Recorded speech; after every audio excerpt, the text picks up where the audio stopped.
Hello guys, नमस्ते सबैमा। It is Sumi, welcome to my mini blog. आज चाहिँ म मेरो खाजा बनाउँदैछु काममा लाउनको लागि। मैले चाहिँ नि यति चियासिड राखेँ, 1 चम्चा चियासिड राखेँ। अनि त्यस पछाडि यो खनाइ पनि कति गाह्रो भएको, यो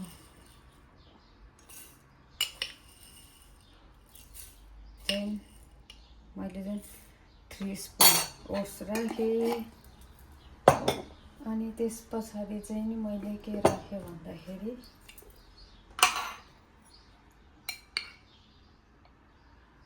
1 स्पुन हानी राखेँ। 1 स्पुन हानी पछाडि मैले हल्का मिल्क राखिदिन्छु, किनकि यो चियासिड भिज्नुपर्छ। हल्का मात्रामा, फेरि म दही पनि थप्दैछु। मैले चाहिँ नि यो मिल्क चाहिँ लाप्टो चाहिँ नि अनि के भन्छ अरे 1.5 उसको लिएको छु, चियासिडको लिएको छु, किनकि म चाहिँ धेरै मोटाइराखेको छु, त्यही भएर मैले चाहिँ एकदम लो फ्याटको लिएको छु। अनि त्यस पछाडि मैले यो पनि राखिदिन्छु। कति गाह्रो छ,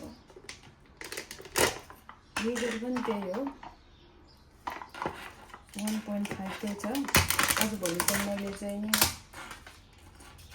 फ्याटवाला चाहिँ नि युज गरेको छैन, किनकि म धेरै मोटा राखेको छु। मैले योगर्ट राखेँ,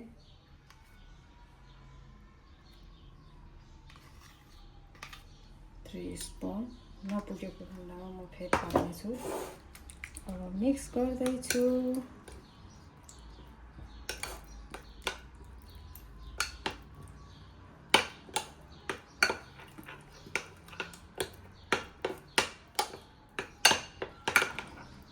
यस्तो भइसके पछाडि चाहिँ नि म चाहिँ नि यो पिनट बटर पनि राखिदिन्छु, किनभनेदेखि मलाई चाहिँ नि हल्का विक फिल पनि भइरहेको छ। हल्का काम गर्ने ठाउँ बेलामा च्याप्चा रिङ्गर लाग्ने भइरहेछ। मान्छे चाहिँ मोटी छ, तर चाहिँ नि रिङ्गर चाहिँ लाग्ने भइरहेछ, किन थाहा छैन, सायद गर्मीले होला। अलिकति पिनट बटर पनि राखेँ, किनकि दरो एनर्जी पनि दिन्छ। सबै लो फ्याटको मात्रै खाएर नै हुँदैन।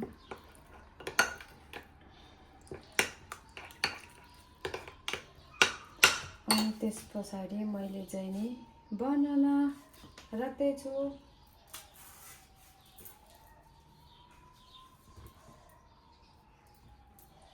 एउटा बनानालाई काटेर राखिदिन्छु।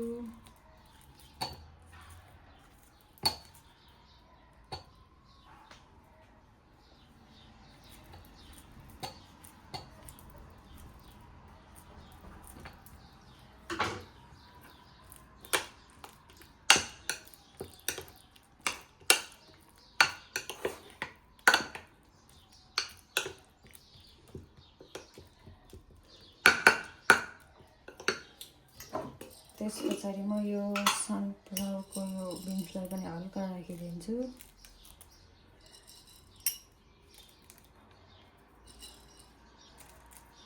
अनि एकदम राम्रो हुन्छ। त्यसपछि पकाउनुको लागि म यो पनि राखिदिन्छु। यो एकदम राम्रो हाम्रो हेयरको लागि चाहिँ नि एनर्जी पनि दिन्छ, ब्रेन पनि साफ गर्छ, राम्रो हुन्छ। यदि के प्लस गर्न मन लागेमा, नपुग जस्तो भएमा चाहिँ नि म यो वाइट वाटरमेलन पनि एड गर्छु, तर मलाई लागेको छ यति नै इनफ हुन्छ मलाई। Thank you for watching, by by.